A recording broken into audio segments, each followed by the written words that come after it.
We're back. Guys, good morning.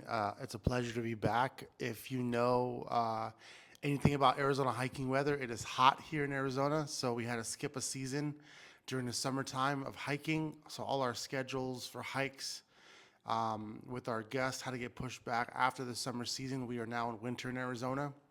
So I thought I'd get on here and just give a couple seconds and explain why we've been missing in action for a little bit. It's just plainly because due to the lack of wanting to hike, but just Arizona summer being just brutal for hiking enthusiasts. So we're back, and we have a special guest today that we are going to introduce later on. You've seen him before, but he's back with some new ideas, new concepts. He loved the Healing Trail podcast so much. He's like, hey, let me do another episode. So we're going to do it. So thank you for being back, and let's get back to hiking and mental health. All right, guys. See you soon.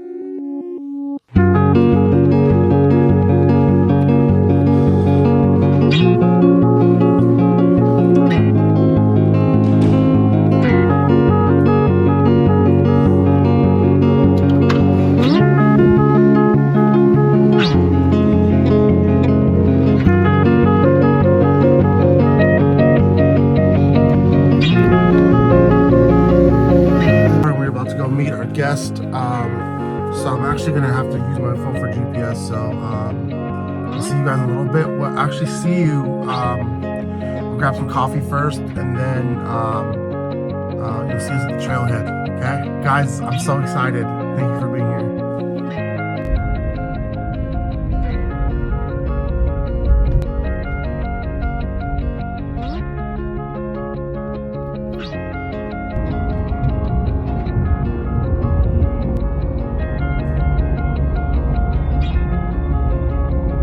So I thought I'd take some video of me driving, not because this has anything to do with hiking really, but mostly because it lets you guys into my life. It lets you know sort of like what the process is when we come on one of these hikes. It is a process to schedule guests and pick the location and kind of set up scheduling. The reward is obviously the hike and the camaraderie on the hike and the conversations that we have, but there is some work that goes into it. And so while I am driving to get some coffee, I'm actually going to Black Rock here in North Scottsdale, but I'm actually driving to get some coffee, and I just thought I'd show you guys some video of what it takes to actually do one of these hikes and kind of the background information of the background work that goes into this stuff. Okay, so hang tight, we're gonna get to the trail soon.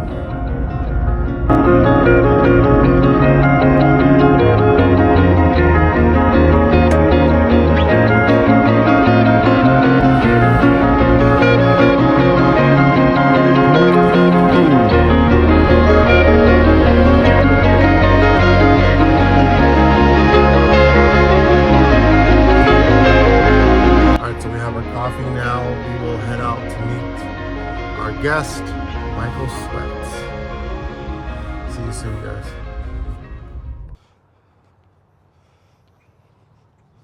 Guys, good morning. We are here at Thunderbird Paseo Park. Thunderbird Paseo Park. The amazing Michael Swett. We're gonna see where we got. First, we're gonna lock my car. Yeah. Make sure we know what we're doing here. And then we're gonna the mean streets of Glendale. You better fucking make sure you block your new car, bro. Ready. Good morning, Michael. Good morning. How are you? Good, Mr. Clinically Inappropriate. Oh yeah. You started a TikTok channel. Yeah. What was your goal for that? Wow. So I had the idea for a while. I work in residential treatment, and I tell the people, mainly because they're balls of anxiety, and I have a gigantic ego. I let them know that I'm just the smartest motherfucker that they've ever met, and they'll be fine, and I got them, and I've seen this pattern before, and whether I have or haven't, to be honest with you. Yeah. But everything's skewed in my favor at my site. I see pre-assessments, so I know if I can help you or not, if you're within my wheelhouse, so I get to say yes or no. and I have a wonderful team that works with me, and the residents do most of the heavy lifting in our program. So the chop wood, carry water. Yeah. It's I tell them most of the therapy happens when I'm not in the building. So There's truth to that. yeah, There's a lot of truth to there absolutely is. So this is, I get to run the same program and I have material for about 30 to 45 days. And then Yeah. I just repeat that material, and I repeat that material, and I repeat that material. So to me, it's well done information because I've done it. Well, it's got to be effective if you keep on doing it. Yeah, I get things from different angles, and obviously depending on the clinical makeup of the residents in the house, things change slightly. But I get to sound like the smartest motherfucker for a month because I get to repeat myself every single month. Yeah. What does your TikTok page do for you? What do you hope to accomplish by your TikTok page? That was, the first video said I get to help 10, depending on discharges and admissions and shit like that. I get to help 10 people a month, repeating the same shit that I repeat day in and day out. Why not put it online and see if you can help 10 more, 100 more, Yeah. some shit like that. Right? So a lot of the things that I see online are wonderful, and they're kind of based off of the concept that I have that, you know, human beings can help other human beings. There are Absolutely. certain things you should have a little bit more knowledge in before jumping on the internet, but when I see shit like that, I make a video and I provide a witty retort. Yeah.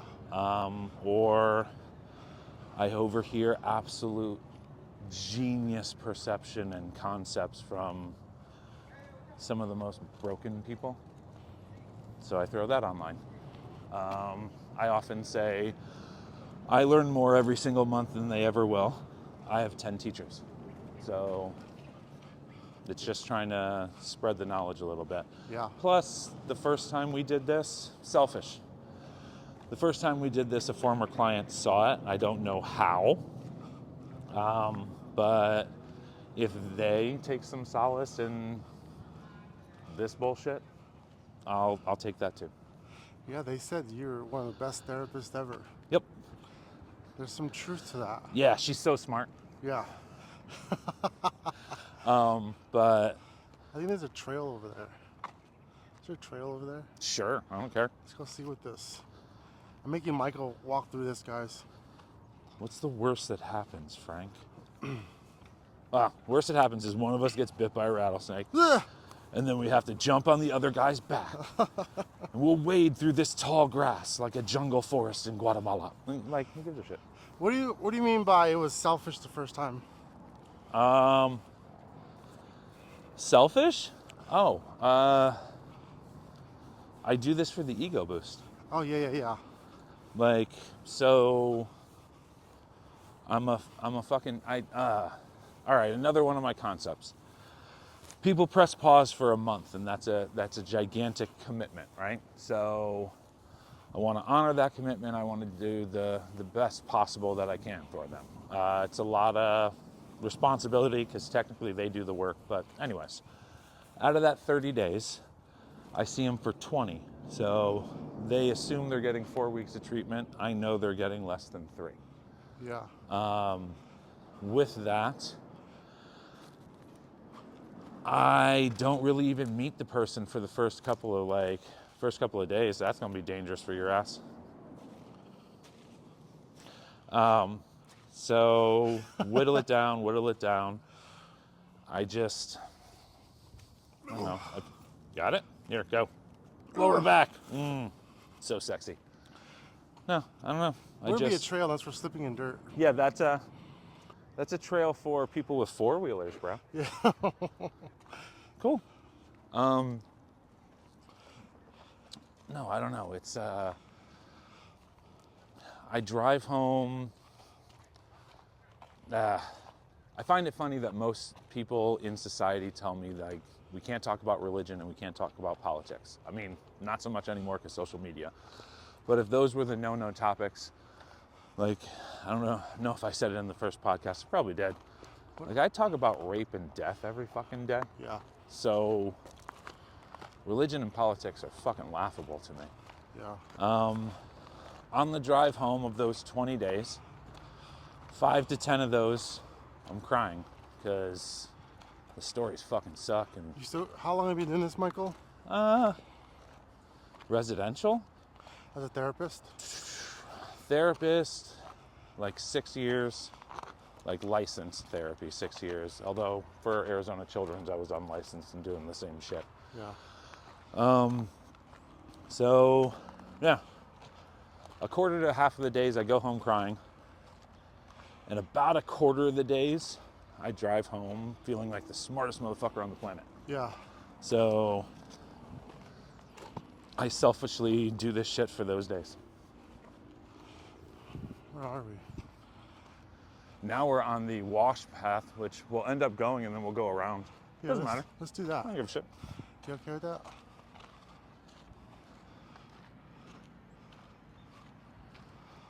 You're like in the canal where you could go fishing, but would you really want to? That should be the title of an episode, In the Canal with Michael Swett. It's not pretty, people. No, I don't know. I think ultimately it'll be a precursor too. I laugh because how much do I want to share? Yeah, getting to know your fucking therapist, sure. So, I get to diagnose at the residential treatment center. More sound clips for you and editing and shit. Have fun with this. I know the rules of the game. I know the patterns. I see the symptoms. I have it all memorized at this point. It's disgusting because I hate the DSM and I hate categorizing people, but insurance companies are insurance companies. So I notice patterns, and I remember one day diagnosing somebody with bipolar 2 and coming home and kind of talking to my wife and going, I think I have bipolar 2, and she goes, yeah, no shit. Yeah. So then I talk to my adult daughter and she goes, yeah, no shit, Dad. And I'm like, fuck. So if we're really peeling back the surface, ADHD for sure, probably bipolar 2, PTSD from childhood trauma, some of it unresolved, definitely not unacknowledged. Gen X normalized behaviors, all that bullshit. So why is it, that's kind of like, this is something I kind of wondered about too. Go for it. Why is it unique, or why is it, why does it hold weight when we say something like Gen X therapist? What is that, what are we hoping to accomplish? Is that a right way of questioning that? I think it's more of a... The Gen X are going to see that and they're going to be like, oh, this is... I'm not going to assume. Let me let you finish the question first. It was more of a, and I kind of feel this way too, which is a fuck your feelings generation.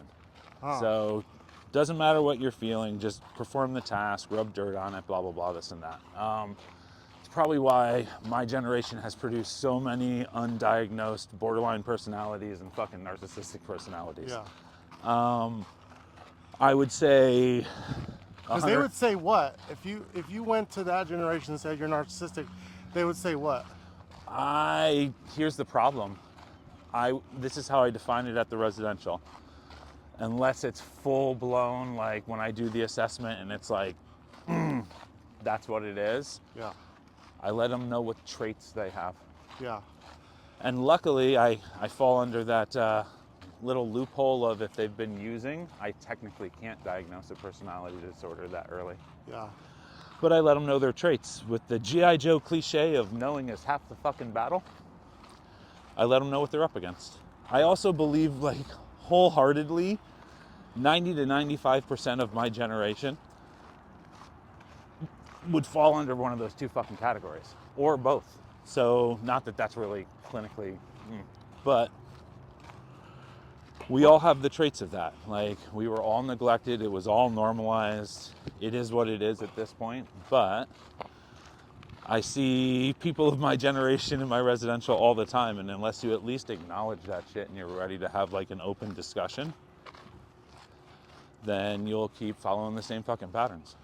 Now, if you've stuffed emotions, because I was really good at that shit too. If you've stuffed emotions and you're good at tasks and you've developed a pattern and you have a schedule in your life and your daily responsibilities are met and your fucking family loves you and you're consistent and you're this and you're that, then don't rip the fucking Band-Aid off. Fair. Yeah. But if there's any problems, ding, ding, ding, that's fucking why. Michael, this is something that's always, and this is something I'm exploring too at the same time. Okay. Because I'm a student first. And I'm going to phrase this question in a way that leaves it open to interpretation. Sweet. Okay. So I'm not going to include my ideas into it. And I'm going to phrase it very specifically. Okay. What are the results of being quick to diagnose somebody? Mistakes. End of discussion. Yeah. I mean, like, to elaborate further, because fucking podcast, but you know how many times my job is to observe, and I'm really good at pattern recognition, and my wife has said many times, you're somewhere on that fucking spectrum, bro. Yeah, bro. I read people wrong all the time, and it's my job to fucking read people. Like, I had a client recently who came in and I thought type A, no nonsense motherfucker. So I can not be gender specific here. I thought that for like a week and a half, 2 weeks, well into, we already did the treatment plan, we're well into individual sessions, I'm learning about past traumas, all this stuff.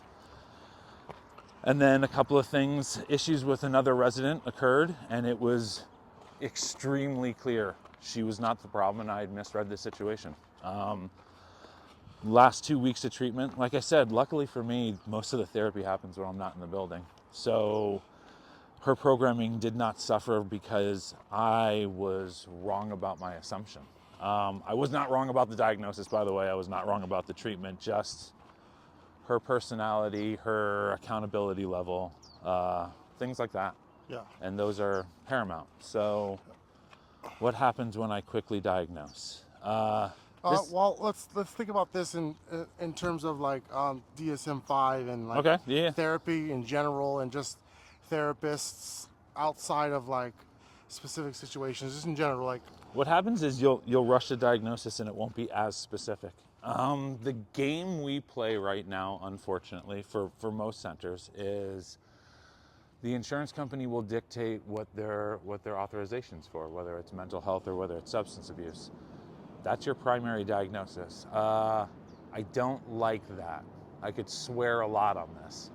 I don't like that. I don't like that insurance companies dictate something that's my job. I don't like when I do peer-to-peers that I talk to podiatrists more often than I talk to mental health fucking doctors. Anyways, they give me a primary. I meet with the person. I have to find something within that category. Yeah. Substance use is usually fairly easy if they have a substance history. That's their frickin' primary, and let's get started. My view is there's always underlying mental health conditions for me to find out.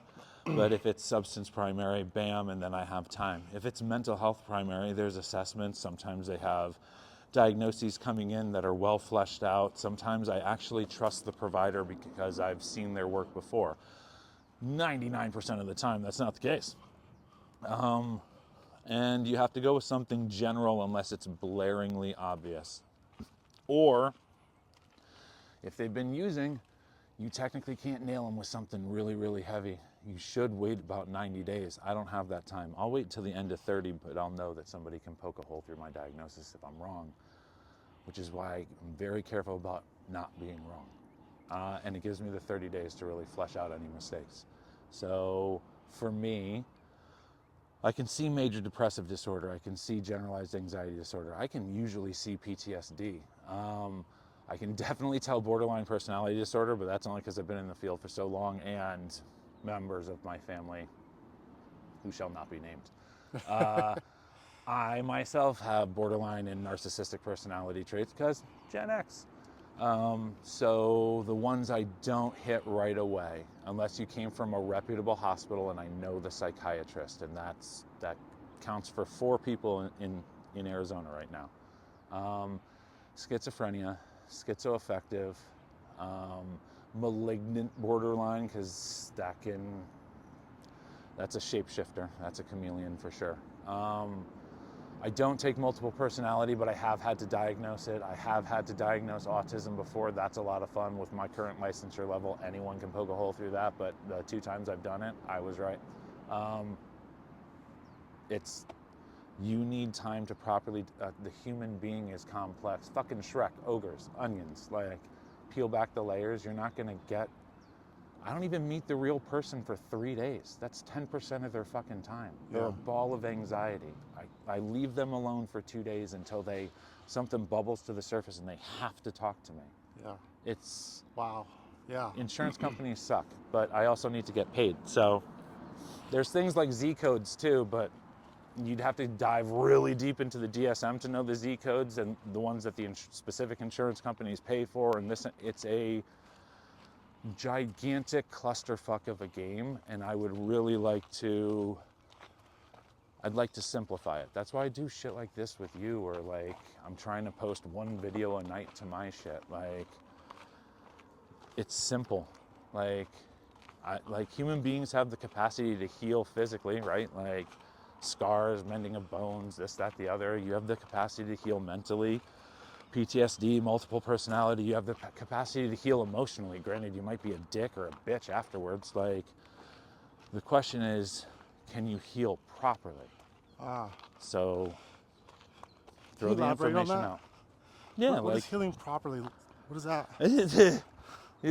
can you elaborate on one of the most complex things? Yeah, it's Well, every human being questions is what I do. Yeah, every human being is completely different. You're like the parts work that our current, soon to be former, unfortunately, but our current boss like talks about, and the stuff that he gets super jazzed about, and the stuff that he did with one of my clients that was like the make or break. And I guarantee the exercise that he taught you to do with another one of my clients, that was her make or break. Yeah. Like, we're a sum of our parts, we're a sum of our experiences. Like, it doesn't matter what modality you're using, like whether you're filtering your experiences through your trauma lenses or rose-colored glasses is the fucking cliche. Like, no matter what happened to you in the past, like, it made you who you are.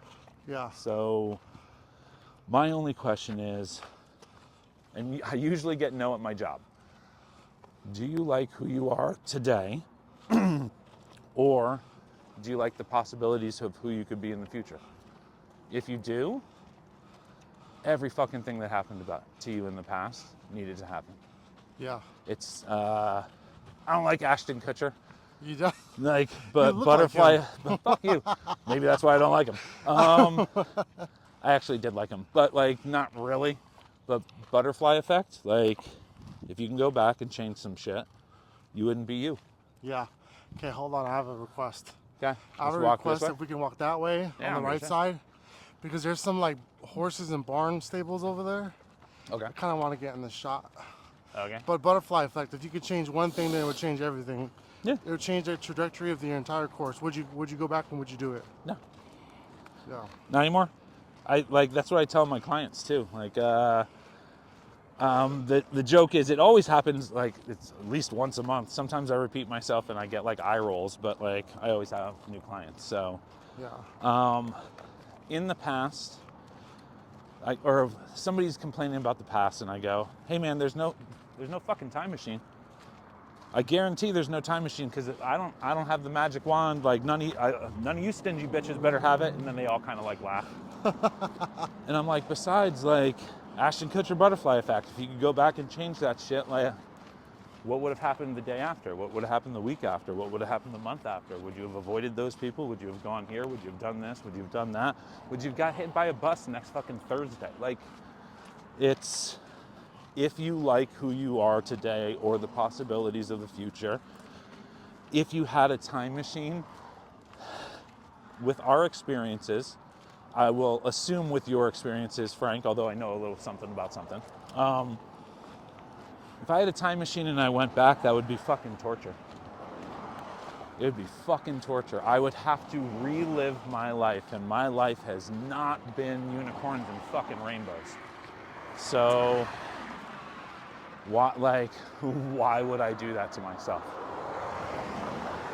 Why would I relive those fucked up experiences?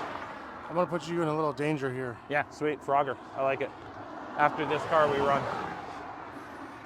Sweet. I'm gonna put you in a little bit of danger.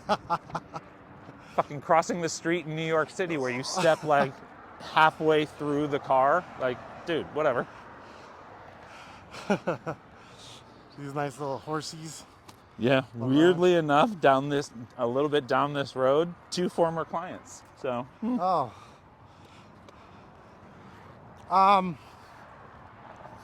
So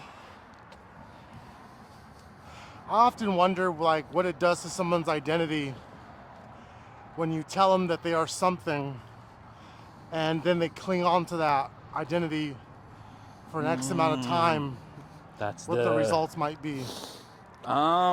Would they be better off without having been give that? It's a good argument. So, I actually did not win this argument against the last therapist. He was way more autistic than I was on this subject. And I mean that very lovingly because both of us are. I believe in honesty and transparency at my level of treatment. The problem is my level of treatment is not traditional therapy. It is stabilization. It is the starting point for the therapeutic journey. So I believe that at my stage, the client should know the traits, the symptoms, the possibilities of what they could be having. Whether I can diagnose it or not, we have a conversation about it. There are certain diagnoses that bar you from specific agencies in the future. So if you have traits, I'd like you to know that you have traits. I don't really want to diagnose you and stop you from getting help or to limit you in the future. Luckily, I get to play in those wheelhouses because it is approaching ethical boundaries. Once you're in therapy, for certain diagnoses, if we wanted to get really specific, I could. They're usually the personality ones. For certain diagnoses, it's problematic for them to have that information because they do fall into that label and then do a WebMD search or whatever they're doing nowadays, asking ChatGPT, fucking Perplexity, whatever bullshit. And they're getting a wealth of information, but the problem with that information is it's not really filtered through anyone with knowledge. It's all the information. Right. So if I Google search why the earth is flat, I'm going to get a whole bunch of websites telling me why. It's not necessarily what I believe one way or the other, but there's all my information. So they jump into a category, they feel heard, they feel validated for the first time. They're, oh my God, this is me. And these are the reasons I've been doing these things, so it's not my fault because everybody does, so this is totally normal. And then there's a likelihood they don't follow through with the change that needs to happen. Yeah. So it's that. Versus embracing the label and using it as a validation to like further excuse their behavior. Yeah, I mean, I got bipolar too. I'm not, and I'm unmedicated, but I don't excuse my mania moments or my bad decision making when that happens. I don't excuse when I'm being a mopey fuck at work and I need to snap the fuck out of it. Like, you know what I'm saying? Like, I lovingly have people that surround me both in the office and at home that understand my patterns and just understand how to confront me to snap me out, or at least acknowledge have me acknowledge that's what's going on. Huh. And then I snap myself the fuck out. I've been doing this for like 46 years. It's not Yeah. like I don't understand my own mental health issues. Like, but the change thing, because I wanted to get this out. Eventually, the clinically appropriate thing. Notice the ADHD people. Yeah. One of it was going to be like a t-shirt like company, like, you know, like the co-ed naked companies from the 90s, if you Gen X motherfuckers remember that shit. So it was going to be clinically appropriate and then just some fucked up mental health saying. And then that segued to the TikTok and that, and then maybe I'll write a book. I already have, it's going to be a 3-legged stool Oh yes, tell me about with that. with the broken leg. Like, I could see the stupid cover, and I just, eventually I'll rein in the energy long enough to actually write most of this stuff down. But there's 3 concepts, and then I have a couple of chapters fleshed out. The first 3 concept, when you come to my treatment center, there's only 3 things you need to succeed. You need to identify a change that you want to happen in your life, or something that, a behavioral change that needs to occur. An emotional change, a thinking pattern change, some fucking change. You need to realize that that change is going to take effort. It's going to take effort on my part, but mostly on your part, because I don't live your life. So honestly, I want unicorns and rainbows for each one of my clients, but I don't fucking care if you make the change or not. It's not my life. I'll sleep tonight. I'll have another client next month. My paychecks will keep rolling in. That's me being really fatalistic about that shit, because I really fucking do care. But if I care too much, that's burnout, bitches. The last one is, there is a component of time. Depending on the level of change, that depends on the level of time. If we wanted to do a math equation, it would be time times effort equals fucking change. But I don't know the variables within that little simple fucking equation. The second one, when you come to my residence, there's a combination of 2 coping skills that can eliminate most bad habits. Communication and community. So those are 2 of the legs. The problem is that communication is really fucking difficult, and that's multi-step. Community is really fucking difficult, and that's also multi-step. And the last leg is purpose. And I can do a lot of things in those 30 to 45 days, and I am a fucking genius puppet master. I can put people in situations and they will either crumble or they will shine. I've been doing it for years. I'm really fucking deliciously good at that. Deliciously. But like, purpose is something you find on your own. And like, I highlight, like, you know, try and make it serve others before it serves you. Make it as big as you possibly can, like all this. But then I caveat, like, guys, I have crippling anxiety and impostor syndrome and a fucking savior complex. So maybe my purpose for helping as many as I possibly can is misguided. Maybe because I'm a human being, I have this entire fucking concept wrong. I just don't think I do. Maybe you're a dreamer. I told my wife, we were watching some show. There were 2 shows. One, I'm gonna vent my frustration here. One show, I'm not going to name the show, but the lady was an EMDR therapist. Now, I am not classically trained, but I've seen a bunch of, not personally, I've just seen therapists do it. She went in, there was a televised episode where they were doing a session, and she goes, "Okay, you ready for the EMDR? How are you feeling? Watch the fingers." I fucking lost my mind. So anyways, the next one was an exposure therapist, and I was like, oh shit, that's a style that I know about. She brings this lady to a horse ranch. The lady starts freaking out. I'm like, why would you expose that harsh that quickly? Like, I'm freaking out. She was actually well trained. She backed the lady off. She was able to re-engage with her, right? And I stood up, and my wife goes, "What's wrong?" Because I was fucking pissed. Because I'm bipolar and stupid. And I'm a husband. So she goes, "What's wrong?" And I go, "You know what's fucking wrong with me, babe?"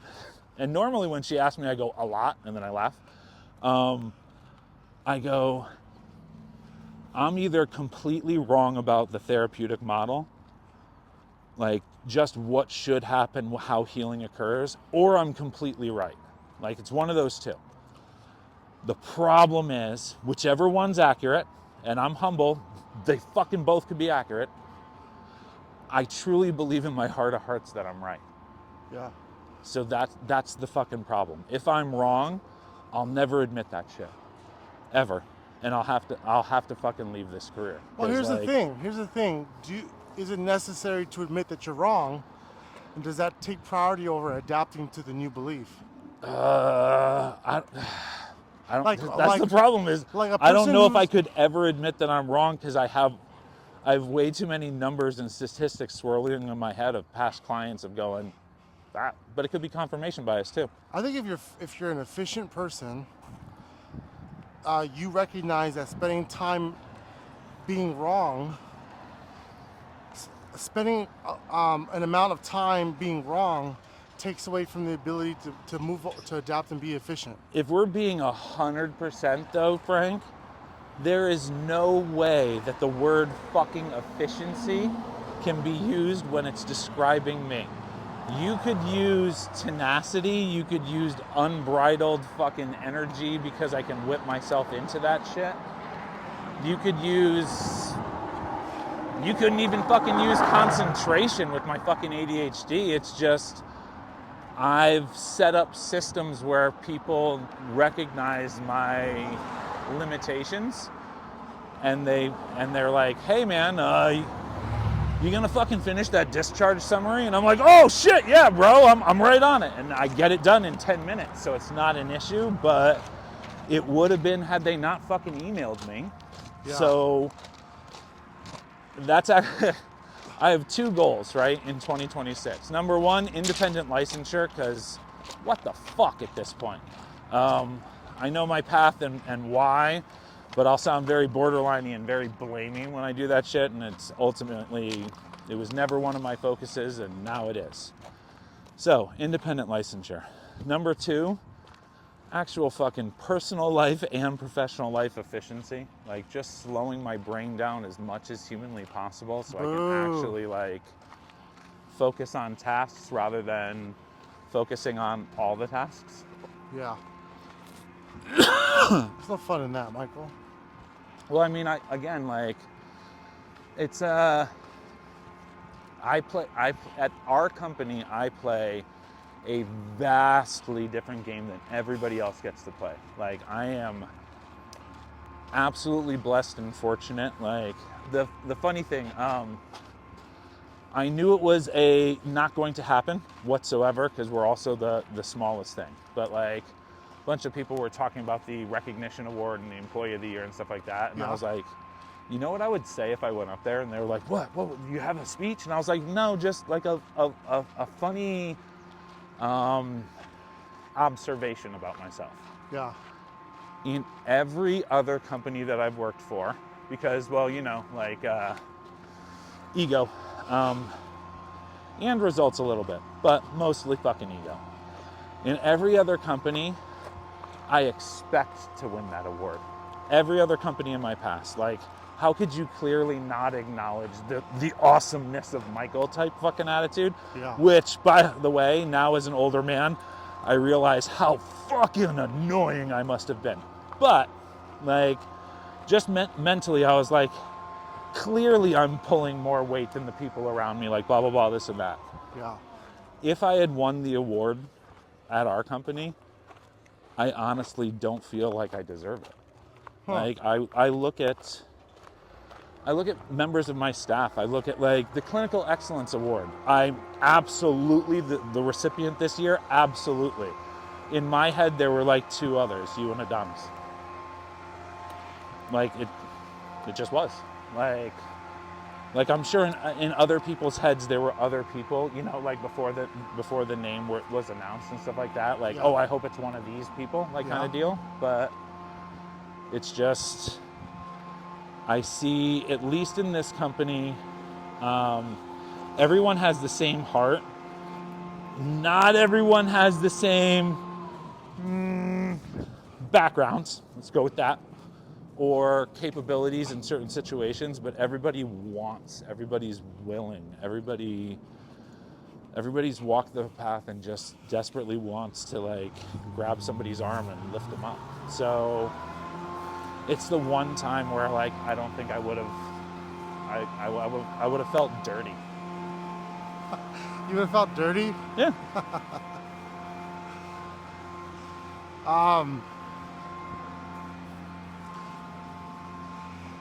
Yeah, if I have to comment on that, which I don't have to, but I will. But I'll cage it in as I have to, so that way I can give myself permission to speak on it.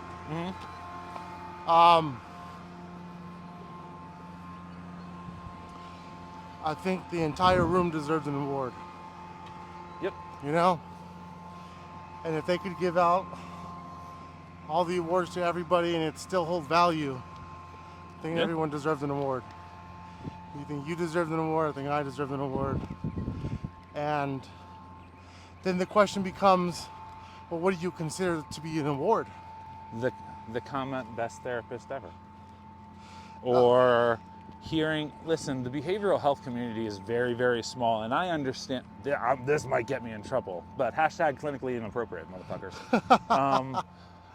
Behavioral health community is very, very small, and there are rules in place to safeguard people's privacy and information and all that bullshit. If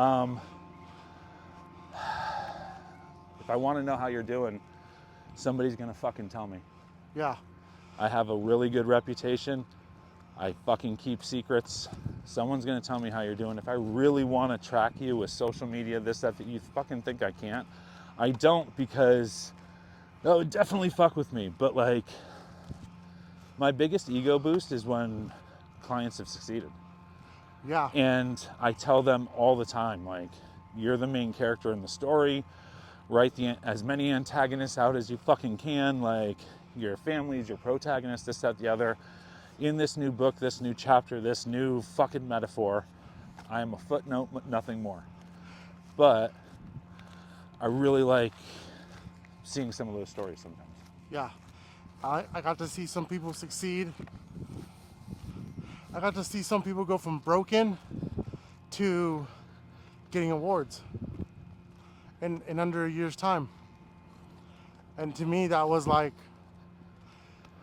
like I believe in God, and I believe in a man is judged by his fruit that he bears. I think I'm finally, though, not to cut you off, Go ahead. just to kind of add into it, old man type shit. I think it was something like Nate's been trying to change my mind on this shit for a while. But it's the concept that I have is like a target, like the bullseye, right? And that's your ride or die, the people you're responsible for, you provide, you protect, very Gen X mentality. But those are the only people I care about. It's my wife, my 3 daughters, and a couple of other random family members, right? Like, and my hope is that those people then care for theirs, and those people care for theirs, and the entire world kind of cares for itself. Or the other metaphor of like skipping a stone, the ripples eventually hit everything. Or my delusion of, if I help this person and they have a kid and that kid fucking cures cancer, did I cure cancer? Because I stopped mom from killing herself. So technically, delusionally, so the complexity. I think I'm getting more jazzed recently, not helping one person, but knowing that they are a basket of knowledge that goes. And weirdly enough, you're gonna keep this in the fucking video. You and Chris Berger have probably inspired me to make a thinking pattern change of my ego in my past used to say like nobody can do what I do, because I do something extremely specific, so I didn't have to define what I did, so I could just shoot my ego out and not explain myself. But Frank comes and covers me, and I've heard nothing but wonderful things. So eventually I'm going to steal him for the residential program. Let's go. I keep saying it, like, and I keep telling the bosses, and they're like, "Who says we're going to promote you?" And I'm like, "Motherfuckers," because ego. But Chris Berger too. I finally, you know, a kid, fucking grown ass man, kid in his fucking 30s, and he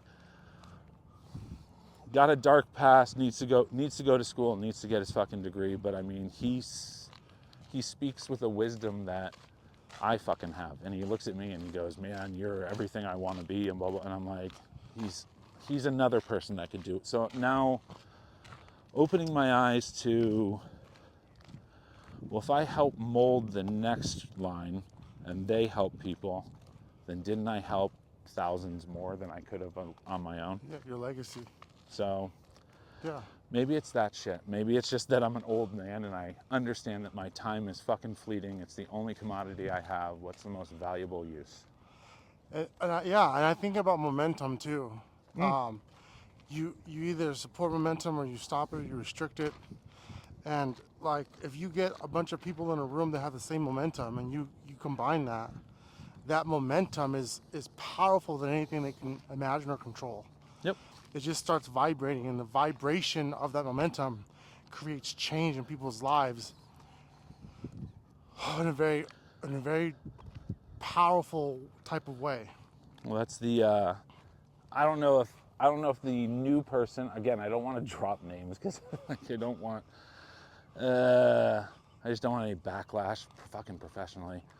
The momentum idea. The reason the residential is so successful with completion, step downs, this, that, the other, fucking nothing to do with me. I'm a great puppet master. Cool. Like, people, I build rapport with clients like that, or I destroy it fucking like that. Like, that's my superpower. Yay. We've had one person leave in the last year. Yeah. One fucking BHT. Like, technically two, because the first week somebody fucking like ended up getting fired. But like, it's a consistent staff. It's we know our strengths, we know our weaknesses. We're all there for the same purpose. The momentum when you know your coworkers, when you know your fucking teammates, like is immense. Yeah. So it's really just that. Like, oh, Frank's doing a fucking angle change. All right. Michael, take us home. It's the one change I would caution our new boss to make. I love the idea of cross-training. I love the idea of everybody knowing a little bit about something, but that's why our company has so many damn meetings. Having the navigators stay in the same house rather than like rotate, having the navigators be able to make that personal connection, have that. Now, unfortunately, you have to worry about boundaries at that stage. You have to put a little bit more trust in your employees. You have to have a little bit more oversight in that emotional kind of level. Yeah. But that's why the game is different. Like, my people live like with staff and each other 24/7. Like, your clinic will never win. It's a different game. Yeah. It's set up different. So like, it's the only company I think I've truly invested in because I see that everyone around us like wants the same thing. And luckily I am staving off any possibility of other than clinical lead but who am I fucking leading? Other than like my personality and the younger therapist and blah, blah, blah, and this and that. But like, I'm not in charge of anyone except for my staff at BHRF, and I don't, even though they say, okay, boss, like I don't feel that way. Yeah. Like I feel like we're all coworkers. Or I'll look at Shane in some situations. He's the fucking expert. Like I look at Vicky, like for grounding tapping techniques, she's the expert. Yeah. I look at like, I have certain problems with certain demographics, and I know that. Like I just like connecting with them, but I know which staff members fucking don't. Like it's the consistency. It's human beings helping other human beings. It has nothing to do like, God, I'm gonna kill our fucking our craft. It has nothing to do with therapy. The therapy techniques are helpful. The parts work, the family sculpting, the actual exercises are fucking helpful. There's fucking evidence. I'm not arguing against that. I'm not that goddamn smart, Jesus. All I can say is like, the willingness to sit with another human being and talk or shut the fuck up and listen is 90% of this shit. Nice. There you go. Let's go.